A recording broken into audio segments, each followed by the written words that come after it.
Hello ನಮಸ್ಕಾರ. ಇವತ್ತೊಂದು ಒಳ್ಳೆ ಟಾಪಿಕ್ ಬಗ್ಗೆ ಮಾತಾಡೋಣ ಅಂತ ವ್ಲಾಗ್ ಸ್ಟಾರ್ಟ್ ಮಾಡಿದ್ದೀನಿ. ಸೊ ಆತ್ಮದ ಅವಶ್ಯಕತೆ ಮುಗದ ಮೇಲೆ ದೇಹವೇ ಬಿಟ್ಟು ಹೋಗುತ್ತೆ.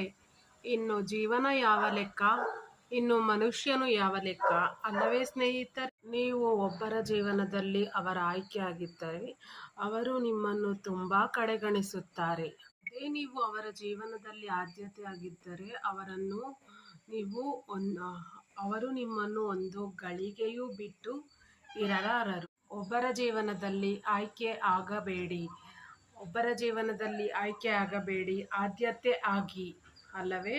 ಒಂದು ಸುಳ್ಳಿನಿಂದ ಕಳೆದು ಹೋದ ನಂಬಿಕೆ 1000 ನಿಜ ಹೇಳಿದರೂ ಬರುವುದಿಲ್ಲ.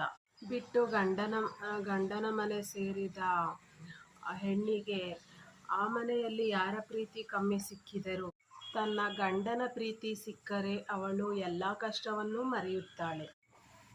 ತಪ್ಪು ಎಲ್ಲರಿಂದಲೂ ಆಗುತ್ತದೆ, ಅದೇನು ವಿಶೇಷವಲ್ಲ.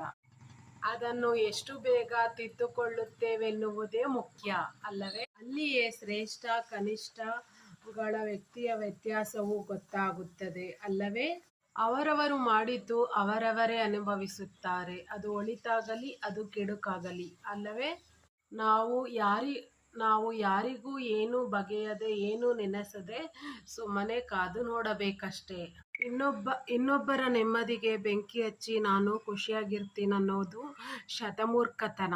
ಇಲ್ಲಿ ಯಾರ ಕಣ್ಣನ್ನಾದರೂ ತಪ್ಪಿಸಿ ಬದುಕಬಹುದು, ಆದರೆ ಮೇಲಿರುವ ಭಗವಂತನ ಕಣ್ಣನ್ನು ತಪ್ಪಿಸಲು ಯಾರಿಗೂ ಸಾಧ್ಯವಿಲ್ಲ. ಈ ಮಾತನ್ನು ಹೇಳುತ್ತಾ ಇವತ್ತಿನ ವ್ಲಾಗ್ನ ನಾನು ಮುಗಿಸ್ತಾ ಇದ್ದೀನಿ. ಸೊ ಇವತ್ತಿನ ವ್ಲಾಗ್ ಚೆನ್ನಾಗಿತ್ತು ಅಂತ ಭಾವಿಸ್ತೀನಿ. ಸೊ ಸುಮಾ.ಚುಮಿ signing off. Thank you, bye. Like ಮಾಡಿ, ಸಬ್ಸ್ಕ್ರೈಬ್ ಮಾಡಿ, ಶೇರ್ ಮಾಡಿ.